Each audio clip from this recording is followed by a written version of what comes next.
Nanny Faye Chrisley's Worcester home abandoned. Where is she? Nanny Faye Chrisley remains popular among Chrisley Knows Best fans. And when they discovered that the Worcester home seemed abandoned, the discussion turned to Todd Chrisley's mom and where she stays. However, the family is involved in real estate, so it's hard to keep track of their homes. Some Chrisley Knows Best family homes. When they moved to Tennessee, the family lived in a home that they paid $1.6 million for. Fans saw it for a bit, but in 2019 they purchased the Brentwood mansion. Recently, it was sold for a profit. Meanwhile, Savannah purchased a condo which she sold. She also owned a home in Franklin, TN.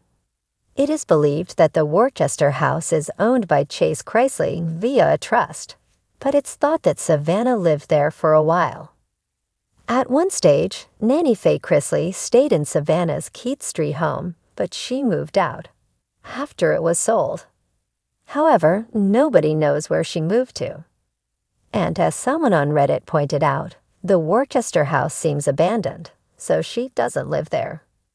Nanny Faye Chrisley lives in Florida. We reported in March that Savannah posted a reel on social media that revealed her grandmother moving out. As she didn't say where she was moving to, some people started guessing. Previously, fans heard that the older lady wanted somewhere without stairs in it.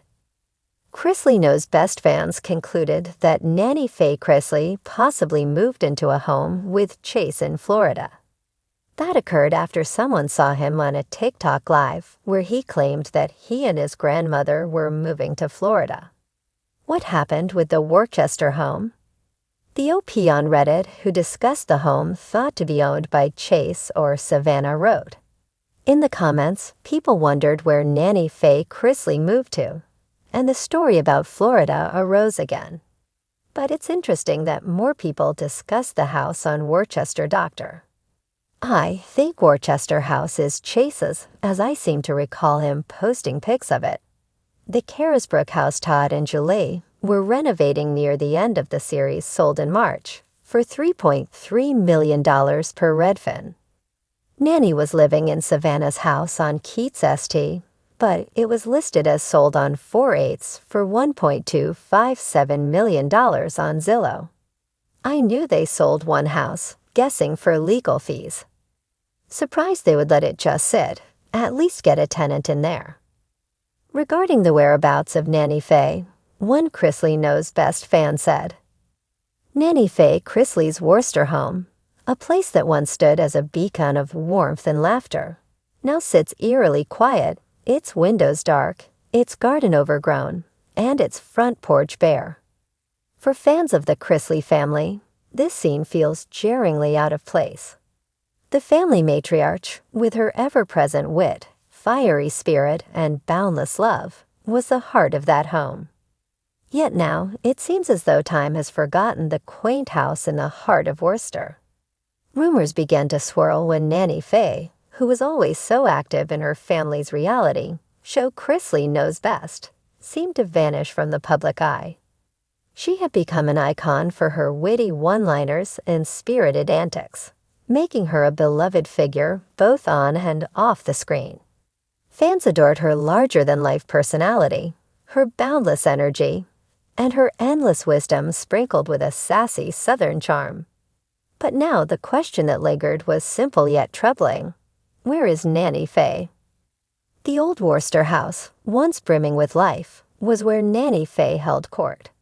It was a place where she welcomed her children, grandchildren, and anyone else who needed advice, or a good laugh.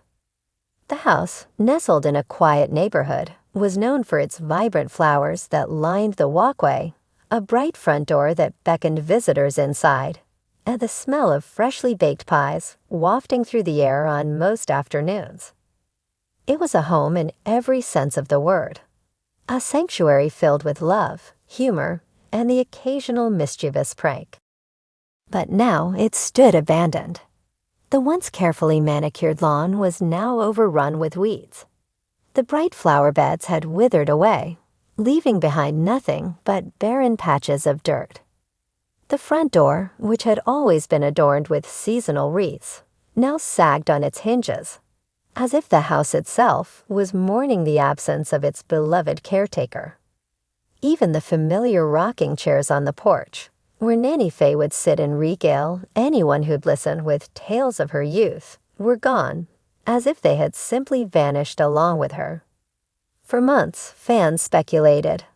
Some whispered about health concerns, pointing to her age, and wondering if Nanny Faye had simply decided to retire from the spotlight for some much-needed rest. Others feared something more sinister, concerned that perhaps the stress from the legal troubles that had plagued the Chrisley family had taken its toll on her as well.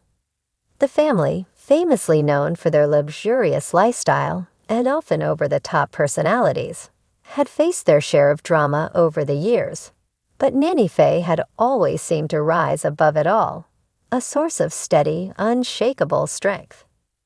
But the silence was deafening.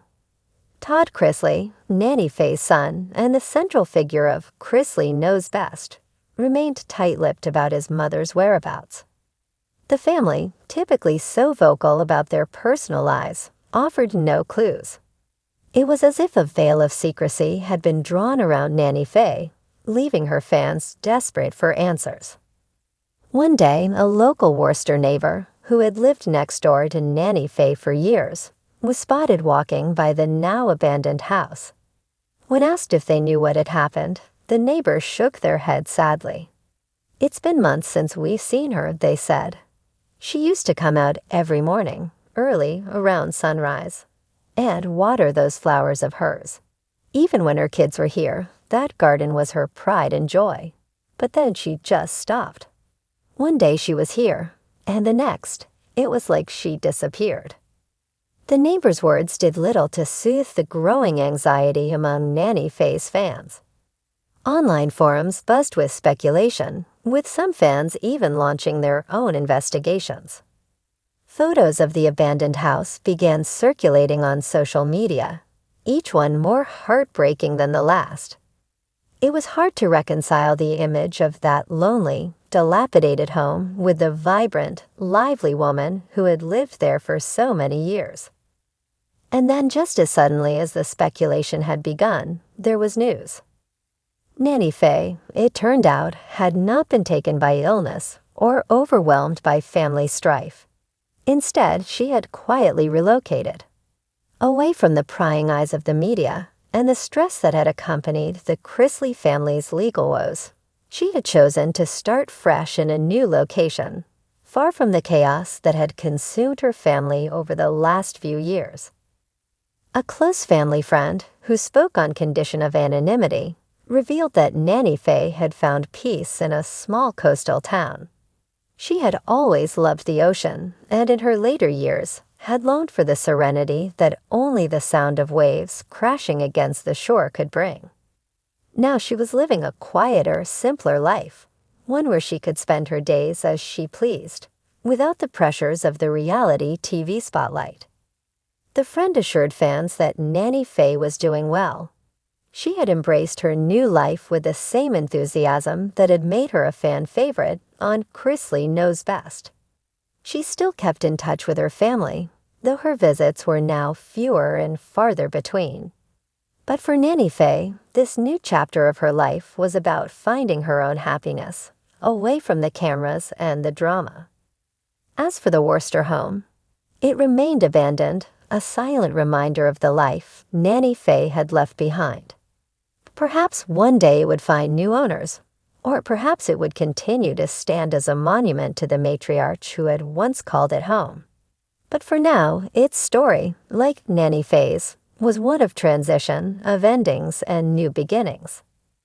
Nanny Faye may have left her Worcester home behind, but the legacy of her warmth, humor, and indomitable spirit lived on in the hearts of those who loved her.